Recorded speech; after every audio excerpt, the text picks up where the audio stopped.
色決めてよ、ちゃんと。目は緑好きなら緑でいいからね。アイシャドウ。でも似合わないかったら。じゃあほっぺのピンクでいいか。まずほっぺ塗っていく。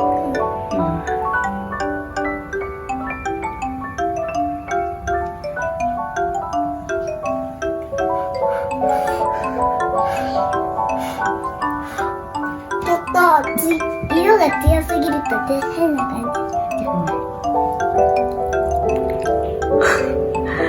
強いな、ちょっとちゃんと混ぜてやって。あ、ブラシでいいよ。大きく。ママやるか。大丈夫。大丈夫？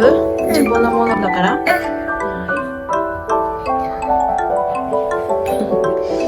いいの。綺麗にしてよ。ママも綺麗な写真欲しいからね。上手上手。今度ラッキーにもめくってあげる。かわいいよ。いいじゃん。